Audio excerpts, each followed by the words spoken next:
Santiago capítulo 2, versículos 14 al 26 es lo que hoy vamos a estudiar. Y aunque parezca una porción muy amplia, muy larga, del 14 al 26, en realidad no vamos a detenernos en cada aspecto, en cada versículo en sí. Hay un dicho que dice que para que tú puedas ver el bosque completo, no tienes que ir a ver árbol por árbol, ¿verdad? Tú tienes que alejarte un poquito y así vas a poder ver todo el bosque. Hoy vamos a hacer algo así con estos pasajes del 14 al 26. Vamos a ver la idea completa que el escritor Santiago está escribiendo, y para poder ver la idea completa no nos vamos a detener específicamente en todos los versículos.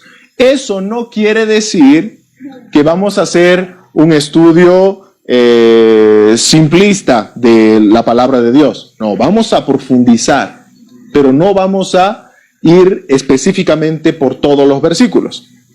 Vamos a tocar solamente 2 puntos en esta mañana. Punto número 1, vamos a hablar sobre la diferencia entre la verdadera fe y la fe falsa. Y punto número 2, vamos a ver que Santiago, que es el escritor de esta carta, Santiago, va a fundamentar su punto, fundamentar su enseñanza con la palabra de Dios, con la escritura. Esos son nuestros 2 puntos en esta mañana. El sermón de esta mañana, el tema de esta mañana, lleva por título el conflicto de la fe y las obras. El conflicto de la fe y las obras. Tenemos que recordar que Santiago, que es medio hermano de nuestro Señor Jesucristo, pilar fundamental de la iglesia en el primer siglo, Santiago está escribiendo a un grupo de judíos que habían creído en el evangelio de Jesucristo. Se arrepintieron de sus pecados y pusieron su fe en Jesús y fueron salvos. Y Santiago está escribiendo a este grupo de judíos que ahora son creyentes, cristianos, y que están siendo perseguidos. Pero dentro de esta comunidad de cristianos a los que Santiago está escribiendo, hay algunos que probablemente no lo son. Hay algunos que probablemente no lo son, y Santiago nos va a ir mostrando esta realidad. Vamos a leer la palabra de Dios para ver nuestro primer punto desde el versículo 14 hasta el versículo 19. Muy bien, la palabra de Dios dice de la siguiente manera: hermanos míos, ¿de qué aprovechará si alguno dice que tiene fe y no tiene obras? ¿Podrá la fe salvarle? Y si un hermano o una hermana están desnudos y tienen necesidad del mantenimiento de cada día, y alguno de vosotros les dice: id en paz, calentaos y saciaos, pero no les dais las cosas que son necesarias para el cuerpo, ¿de qué aprovecha? Y si también la fe, así también la fe, si no tiene obras, es muerta en sí misma, dice Santiago. Pero alguno dirá: tú tienes fe y yo tengo obras. Muéstrame tu fe sin tus obras, y yo te mostraré mi fe por mis obras. Tú crees que Dios es uno, bien haces. También los demonios creen y tiemblan. Solamente de aquí va a salir nuestro primer punto.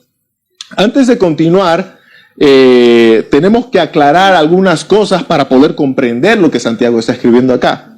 Santiago no está hablando de que la salvación de una persona, de un pecador, es por medio de las obras. No está hablando eso.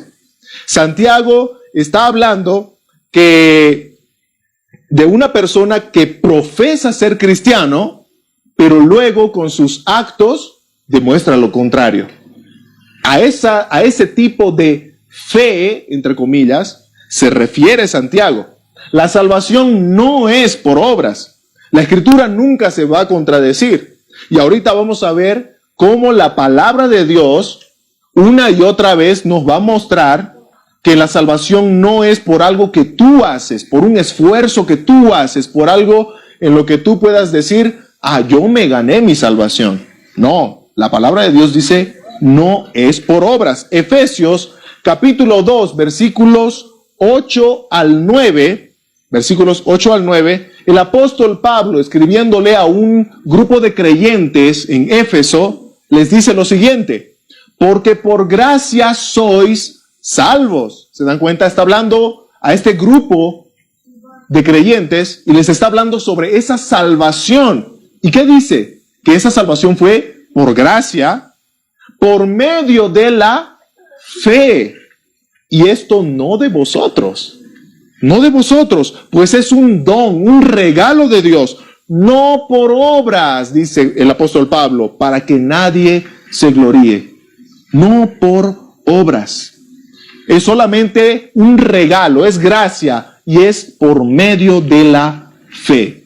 La fe no cuenta como una obra del ser humano. Eso dice el apóstol Pablo claramente. Por eso es que en el versículo 9 él recalca y dice: no por obras, para que nadie se gloríe, para que nadie diga: yo me lo gané, yo llegué al cielo por mi propia cuenta. No, nadie va a poder hacer eso. Romanos, capítulo 4, versículos 4 al 5, el mismo apóstol Pablo le escribe ahora a un grupo de creyentes en Roma, y para ejemplificar el tema de la salvación por medio de la fe y solamente por gracia, va a dar el ejemplo del trabajo. Y dice: pero al que obra, es decir, al que trabaja, al que sudó la gota gorda trabajando, no se le cuenta el salario como gracia, sino como deuda. ¿Se dan cuenta el ejemplo del apóstol Pablo? Está hablando de una persona que estuvo trabajando duro mucho tiempo y al final el salario de esa persona no es un regalo que recibe, es algo que él se lo ganó por su esfuerzo, ¿verdad? No es que el jefe viene y te dice: toma, te regalo este salario, ¿no? No, tú trabajaste por ese salario, ¿verdad? Entonces, acá el apóstol Pablo está mostrando esa diferencia, ¿no? El que trabaja automáticamente se está ganando lo que luego recibe. Ahora, ese ejemplo, el apóstol Pablo lo lleva a lo espiritual y dice: más al que no obra, sino que cree en aquel que justifica al impío, al pecador, que es Jesús. Si el pecador cree en Jesús, su fe le es contada por justicia. Es claro el apóstol Pablo al decir que una persona que cree en Jesús no está obrando, no está ganándose su salvación. Es algo que Jesús hizo en la cruz. No es algo que nosotros hacemos. La salvación no es por obras. No es por obras. El apóstol Pablo, inspirado por el Espíritu Santo, está aclarando todo eso. Ahora, Santiago no está contradiciendo al apóstol Pablo con el tema de la fe y las obras. Santiago no está contradiciendo. Santiago está mostrando a la fe como una moneda, y el apóstol Pablo también. Algunos de ustedes ubican, ¿no?, las monedas. ¿Cuántas caras tiene la moneda? ¿Una cara? Tiene dos caras. La moneda tiene dos caras, pero ¿cuántas monedas son? Es una sola. De la misma manera, el apóstol Pablo y Santiago nos están mostrando a la fe como si fuera una moneda, pero que tiene dos caras, dos puntos de vista, pero es una sola. Es una sola. El apóstol Pablo nos está mostrando la fe desde el punto de vista de la salvación. Una persona es salva solamente por la fe. Pablo nos muestra que la salvación, que el perdón de los pecados, que el ser justificados delante de Dios es solamente por la fe. Ese es lo que dice el apóstol Pablo, una cara de la moneda de la fe. Y Santiago nos muestra la otra cara de esa misma fe que Pablo nos dice. Una vez que has sido salvo solo por fe, solo por gracia, ahora tienes que expresar, tienes que mostrar esa fe a través de buenas obras. Pero no, Santiago no está enseñando salvación por medio de obras. ¿Se dan cuenta? Está mostrando las dos caras de la moneda. De esta manera podríamos concluir que el apóstol Pablo nos muestra el lado pasivo de la fe, es decir, algo que no podemos ver, es algo interno que sucede, el lado pasivo de la fe, y Santiago nos muestra el lado activo de la fe. Santiago nos está mostrando esa parte que sí podemos apreciar, que sí podemos verlo a simple vista, que son las acciones a las que nos lleva nuestra fe. Muy bien, vamos a ver que el apóstol Pablo también habla de esto en Efesios capítulo 2, luego de decir que no somos salvos por obras, para que nadie se gloríe en Efesios 2:9, concluye diciendo en el versículo 10, porque somos hechura suya. El cristiano, aquel que ha creído en Jesús y ha sido salvo solo por la fe en el Evangelio de Jesucristo, es una nueva criatura, creados en Cristo Jesús, dice, para buenas obras. Para buenas obras. No fuiste salvo por obras, fuiste salvo por la fe, pero después que fuiste salvo por la fe, ahora tienes que vivir en buenas obras, pues Dios preparó esas buenas obras para que vivamos en ellas. Un cristiano no tiene que vivir en malas acciones. Eso está enseñando el apóstol Pablo y Santiago.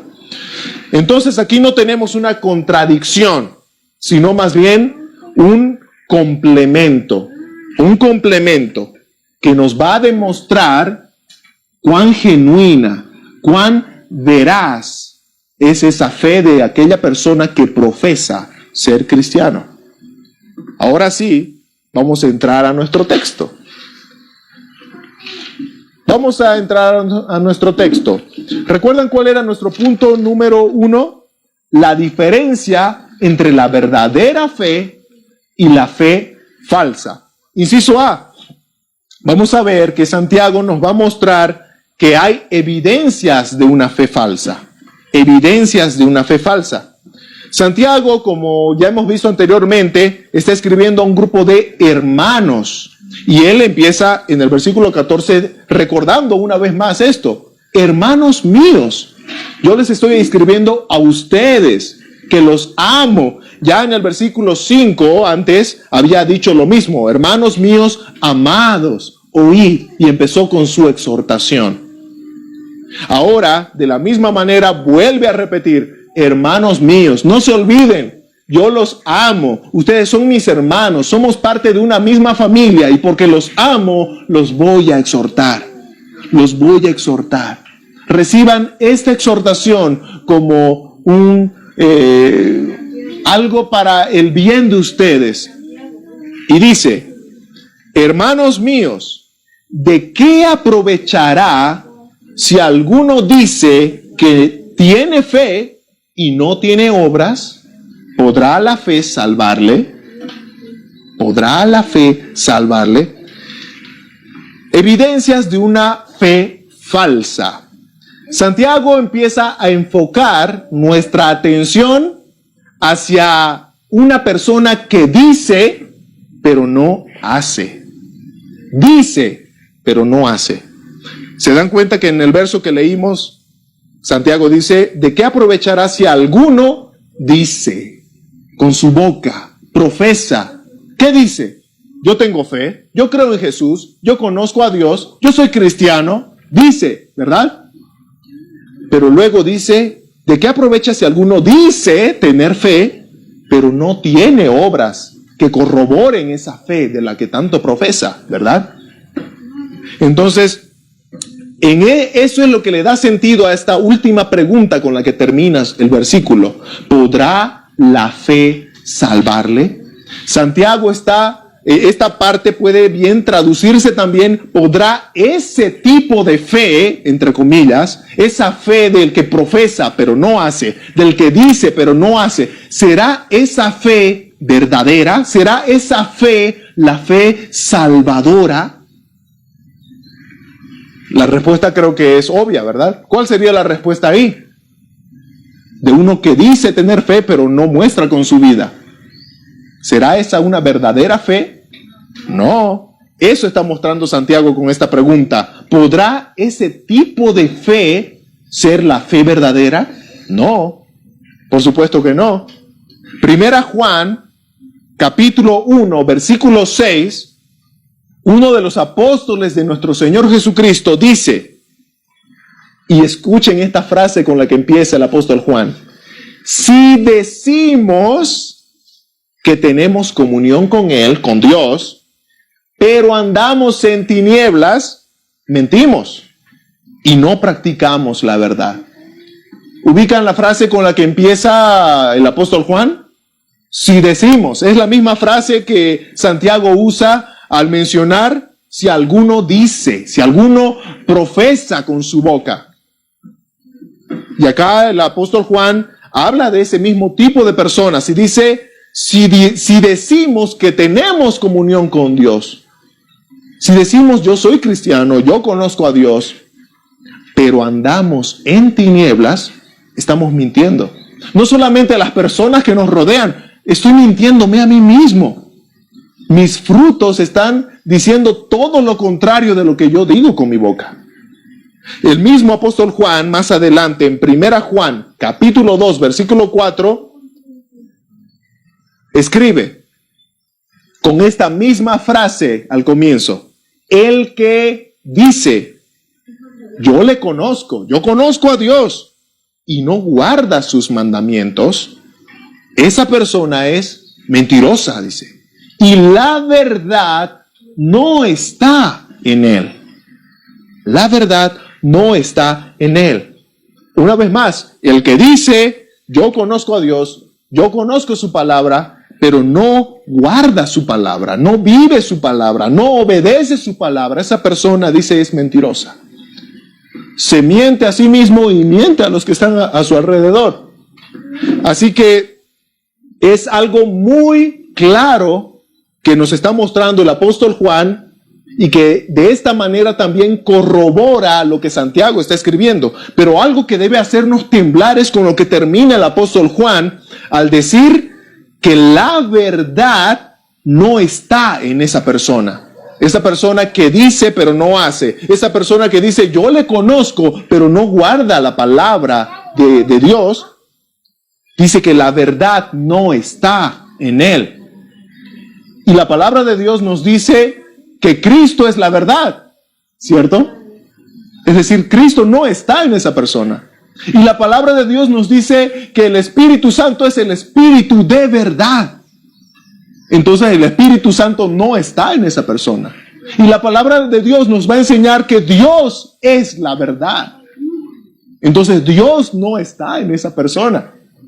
Y si Dios no mora en esa persona, entonces estamos hablando de alguien que no es creyente, que no es salvo. Estamos hablando de una persona que aún está muerto en sus delitos y pecados y está de camino a una condenación eterna porque todavía no se ha arrepentido de sus pecados y no ha creído en el poderoso Salvador que Dios ha provisto para el pecador. La verdad no está en él, dice Juan.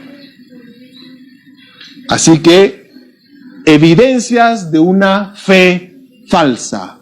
¿Cuál sería la evidencia de una fe falsa? Una persona que dice, pero no hace. Dice, yo le conozco, pero no guarda su palabra. Muestra otro tipo de fruto de lo que profesa, de lo que profesa creer. Nosotros de las higueras no sacamos aceitunas. ¿Qué se saca de los árboles de higo? Higo.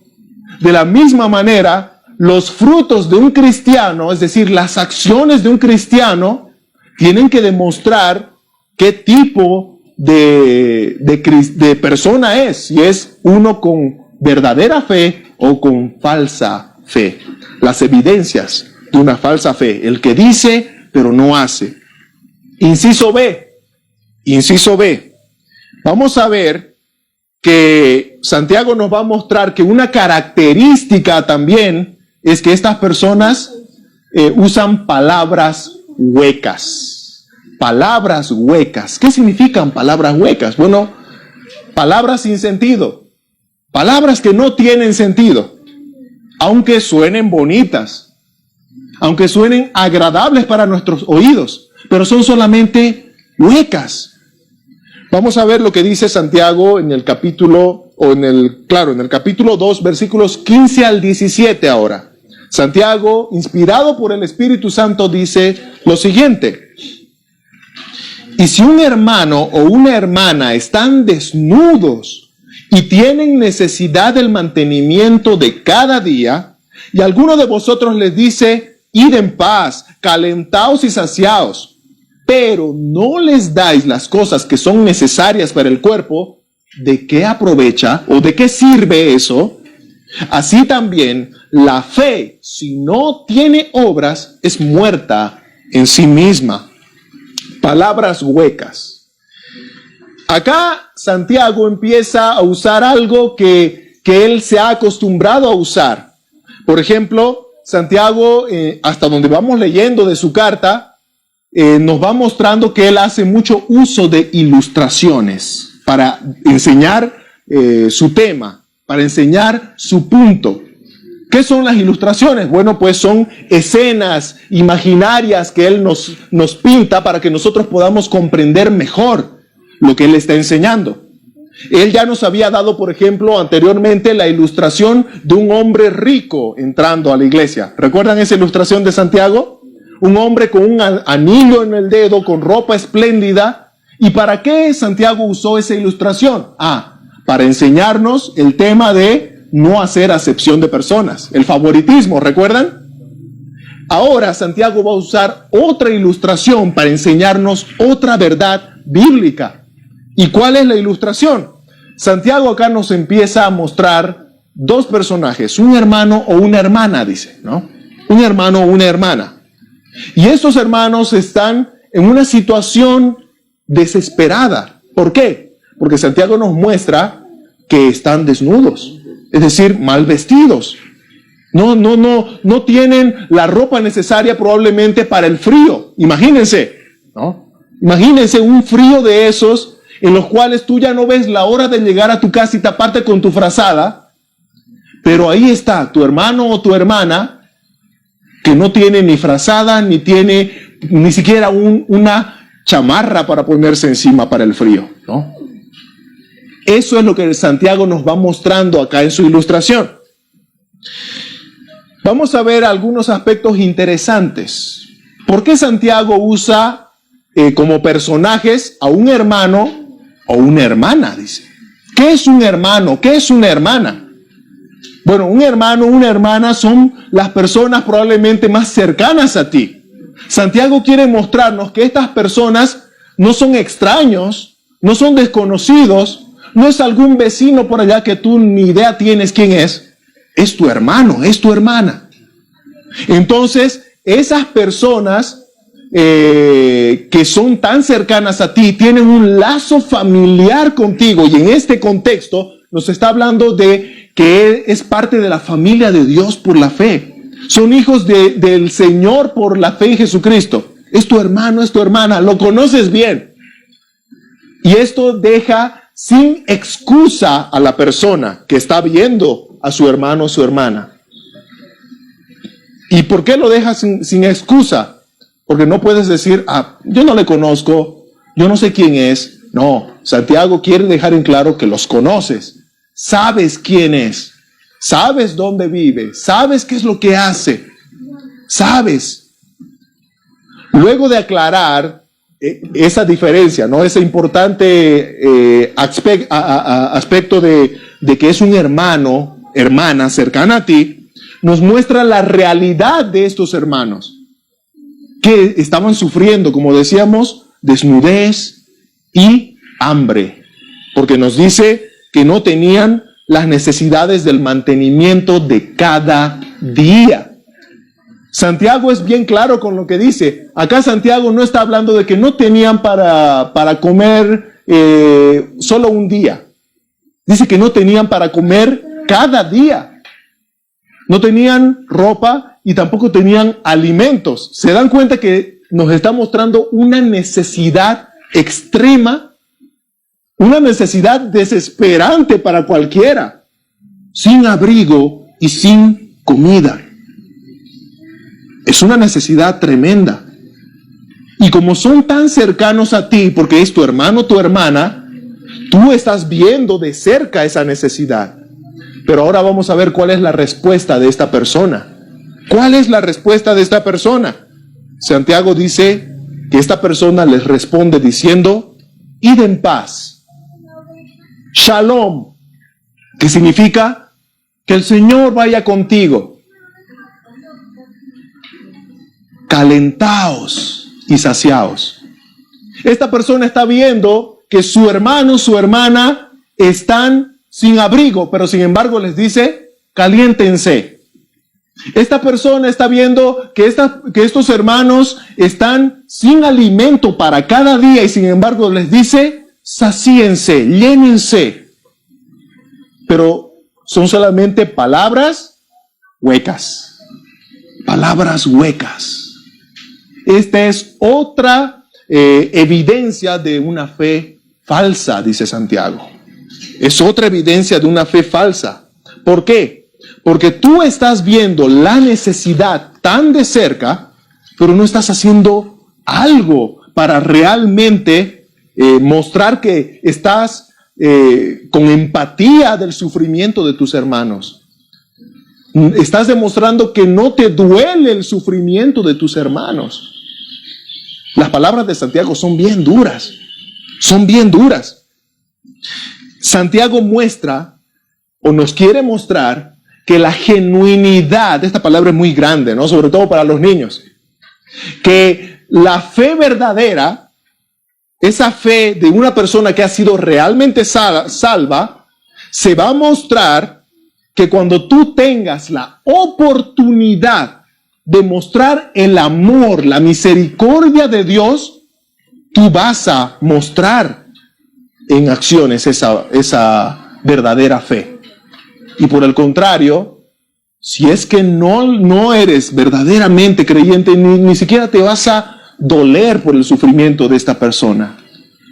Santiago nos está mostrando algo bien duro y serio que estaban pasando en estos tiempos los hermanos a los que les está escribiendo. Y es algo que sucede hoy en día en nuestra realidad también. Aquí en nuestro tiempo, en el siglo XXI. Pero ¿qué dice la Escritura con respecto a aquel que sabe hacer lo bueno y no lo hace? Le es pecado. Y es el mismo Santiago que lo dice en Santiago 4:17. El que sabe hacer lo bueno y no lo hace, le es pecado.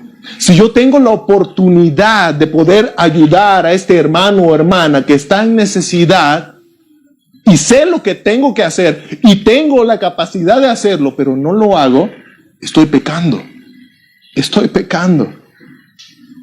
Así que este tipo de fe, entre comillas otra vez, de la persona que dice pero no hace, ese tipo de fe dice que es una fe muerta. Es una fe sin vida. Es una fe falsa. Es una fe falsa. Así que tenemos ahí las palabras huecas como una evidencia más de la fe falsa. Inciso C. Inciso C. Vamos a leer versículos 18 y 19. Pero alguno dirá, dice Santiago, tú tienes fe, yo tengo obras. Y luego Santiago dice, muéstrame tu fe sin tus obras, y yo te mostraré mi fe por mis obras. Tú crees que Dios es uno, bien haces. También los demonios creen y tiemblan. Acá vamos a ver en nuestro inciso C un debate imaginario que Santiago nos muestra ahora para seguir explicándonos el tema. ¿Qué es un debate? Es una discusión, ¿verdad? Es la discusión sobre un tema. Eso es un debate. Entonces, Santiago nos muestra acá un personaje con el cual va a debatir de forma imaginaria para enseñarnos. El punto de Santiago acá es separar la fe por un lado y las obras por el otro lado, las acciones por el otro lado. Dice, pero alguno dirá, tú tienes fe. Tú tienes fe. Y yo tengo obras. ¿Será posible que una persona que dice que tiene fe solamente no tenga obras? A eso va Santiago. Y una persona que tiene obras, de alguna manera no esté mostrando fe a través de esas obras. Por eso concluye diciendo, muéstrame tu fe, esa fe que tú dices tener, sin obras. Tú dices que tienes fe. ¿Cómo muestras tu fe de alguna manera? ¿Tienes alguna idea de cómo podrías expresar, mostrar tu fe? No tienes ni idea, ¿no? ¿Por qué? Porque la fe se tiene que mostrar a través de obras. Es imposible que tú puedas decir tener fe y no poderlo expresar de alguna otra manera si no es a través de las obras, de las buenas acciones. Por eso Santiago concluye diciendo también, y yo te mostraré mi fe por mis obras. ¡Wow! ¡Qué diferente es!, ¿no? Una persona que puede mostrar su fe a través de cómo vive, qué es lo que hace, a una persona que dice solamente yo tengo fe, pero no muestra nada. No muestra nada. Ahora, tenemos que recordar una y otra vez que Santiago no está hablando de salvación por medio de obras.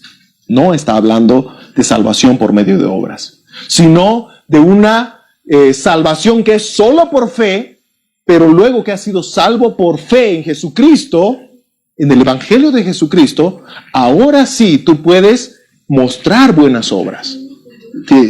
A eso se refiere Santiago. La pregunta acá será, ¿qué tipo de persona es aquella que tal vez hace obras, pero no tiene fe? ¿Será que en el mundo hay inconversos que hacen buenas obras? Claro que sí, hay muchos. Hay muchas organizaciones de caridad levantadas por personas que no son creyentes, ¿verdad? Hay personas que hacen buenas obras, pero la pregunta es, ¿será que así están agradando a Dios para poder ser salvos? ¿Una persona puede salvarse realmente a través de sus obras? Hemos visto al principio que es imposible. La salvación es solamente por gracia, por medio de la fe, no por obras, para que nadie se gloríe, dice el apóstol Pablo.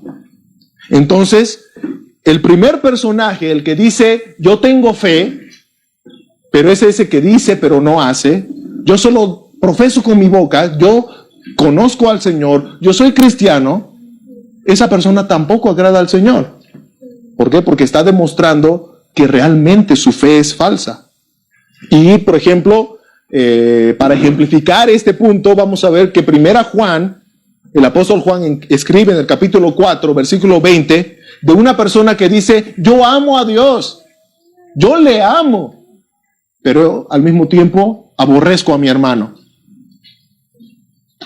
Y Santiago dice, no puedes decir que amas a Dios y aborreces a tu hermano, a quien tienes al lado. Si haces eso, te estás mintiendo y estás mintiendo a todos a tu alrededor. Pero a Dios no le podemos mentir. Pablo le escribe a los Gálatas diciendo, Dios no puede ser burlado. Dios no puede ser burlado.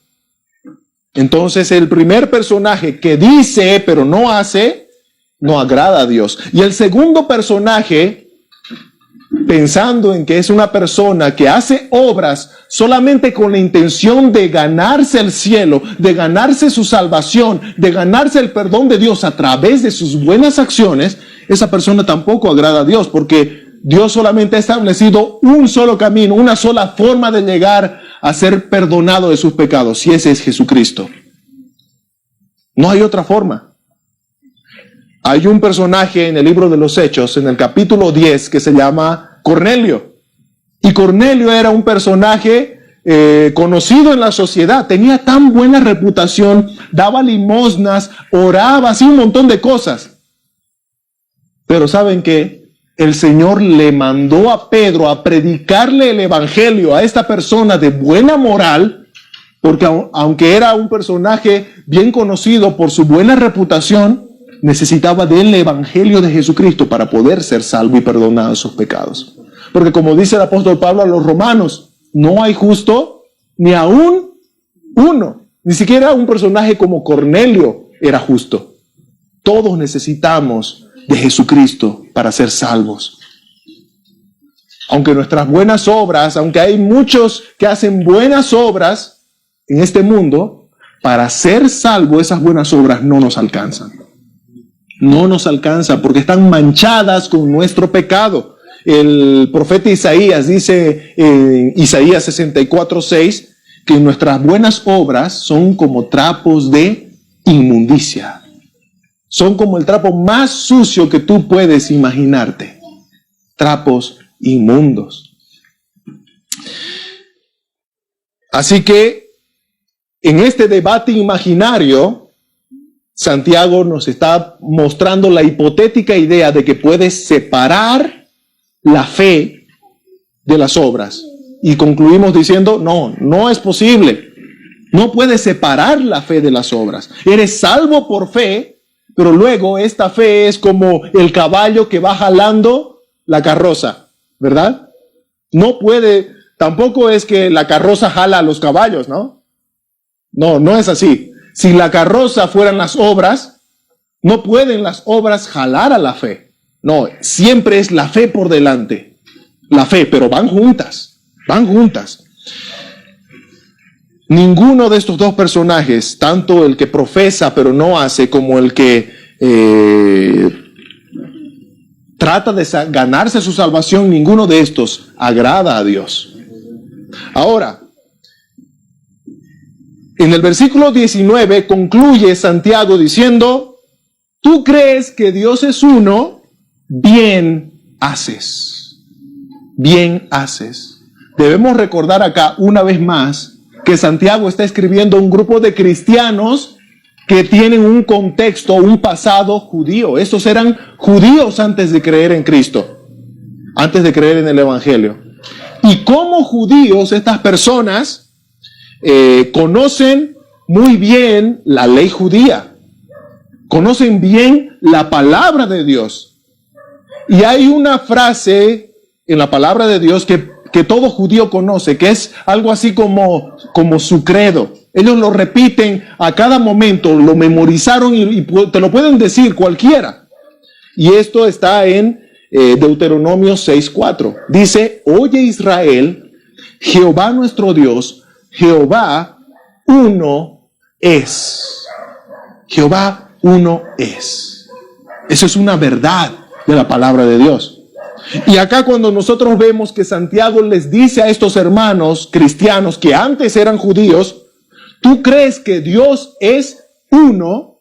Santiago está usando esa frase, ese conocimiento que estos hermanos tienen de la palabra de Dios. ¿Tú crees esto de la palabra de Dios? Y dice, bien haces. ¿Por qué? Porque es una verdad.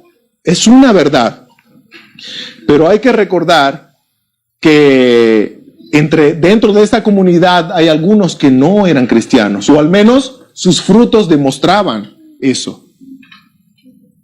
Y Santiago quiere demostrarles y decirles, el conocimiento que tú tienes de la palabra de Dios de nada te sirve. ¿Por qué? Porque está bien, tú conoces la palabra de Dios, tú conoces la Biblia, tú conoces muchos aspectos doctrinales, pero, ¿sabes qué? Ese conocimiento, ese tipo de fe, hasta los demonios lo tienen. ¿Ubican cómo termina esta parte del 19? Tú crees que Dios es uno, bien haces. También los demonios creen. Y tiemblan. Los demonios. Pero aquí estamos hablando de ese creer, entre comillas, ese creer falso, ese creer que no te salva, ¿verdad? Por eso Santiago les dice a estas personas, no es solo conocimiento intelectual de la palabra de Dios. Tiene que ser una verdadera fe, un verdadero arrepentimiento de pecados, que me aleja de mi vida pasada. Esa es la verdadera fe, la que se va mostrando en un cambio real en la vida de esta persona que ahora es nueva criatura en Cristo. Ya no vive como el pasado, sino ahora se encamina a vivir conforme a la voluntad de Dios.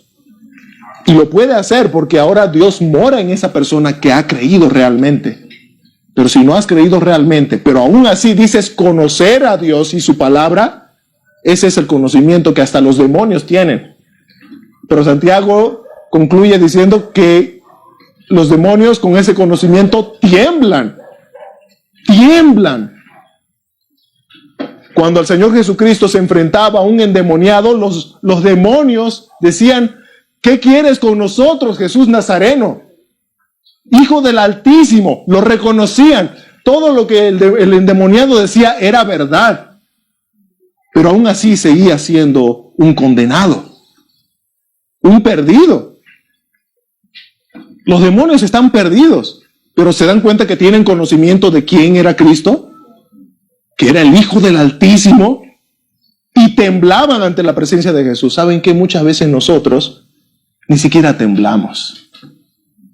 Hasta los demonios tiemblan ante la verdad de quién es Dios, que Él es soberano, que Él es poderoso, que Él es omnisciente, que Él es omnipresente. Tiemblan y nosotros no temblamos. Oh, cuán glorioso será el día en el que realmente podamos ver al Señor tal cual es.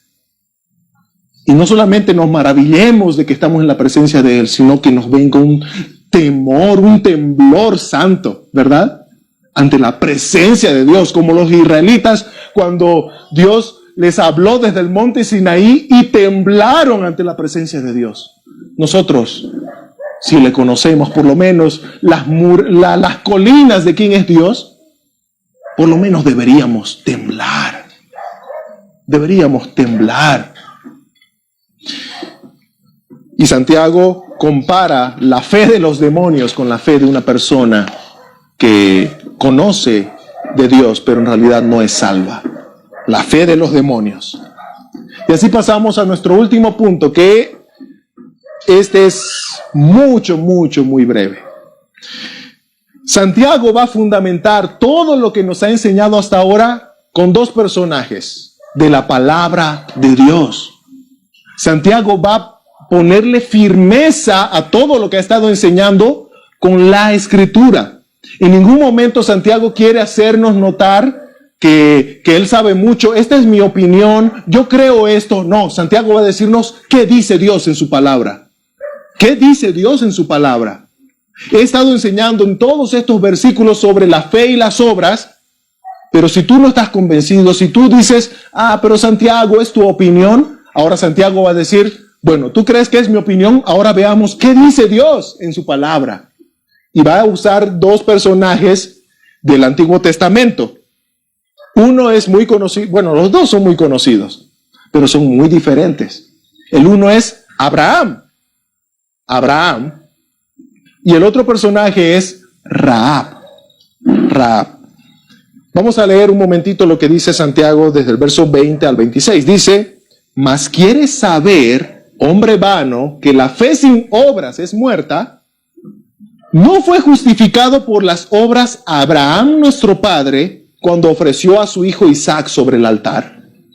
¿No ves que la fe actuó juntamente con sus obras y que la fe se perfeccionó por las obras? Y se cumplió la escritura que dice: Abraham creyó a Dios y le fue contado por justicia y fue llamado amigo de Dios.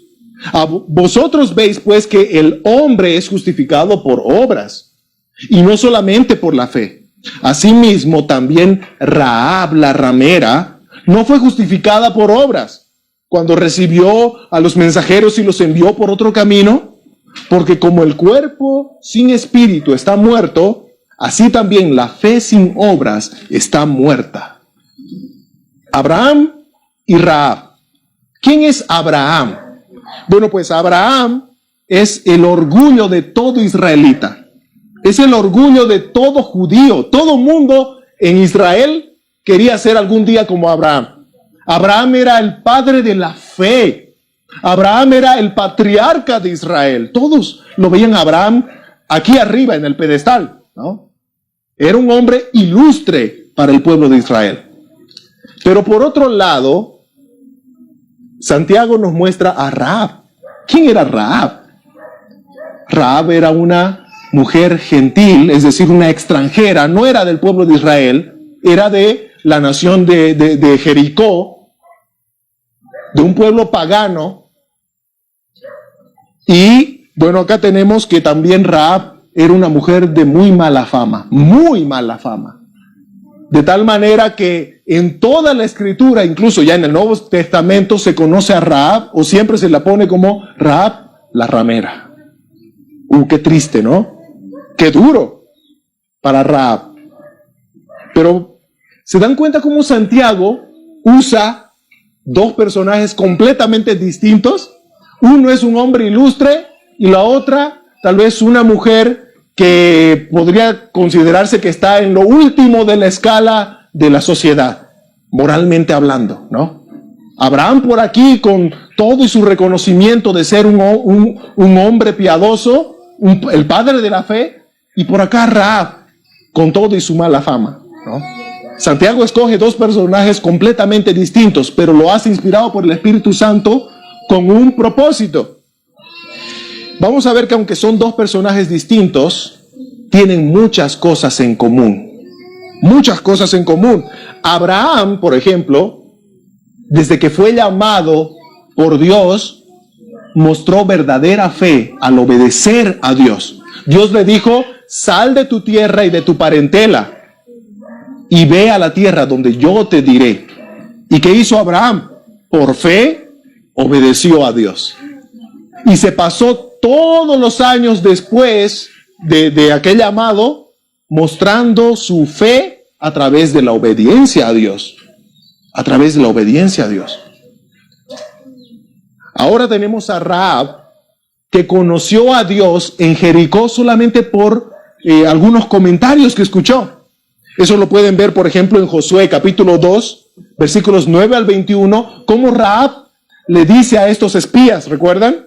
Les dice, yo he escuchado, aquí en Jericó nosotros hemos escuchado cómo el Dios de Israel rescató a ese pueblo de la esclavitud de Egipto con asombrosos milagros, con las plagas, y luego abrió el mar rojo para que pasen en seco, y luego proveyó a ese pueblo alimento caído del cielo en el desierto. Y Rahab creyó en ese Dios y temió a ese Dios, y por esa fe fue que escondió a los espías de Israel y les salvó la vida. Y les salvó la vida.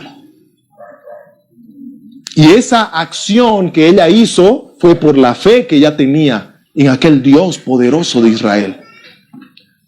Se dan cuenta que la fe llevó a Abraham a obedecer a Dios, y de la misma manera esa fe llevó a Rahab también a hacer la voluntad de Dios. Ambos obedecieron a Dios por la fe. Tienen algo en común a pesar de ser personajes distintos.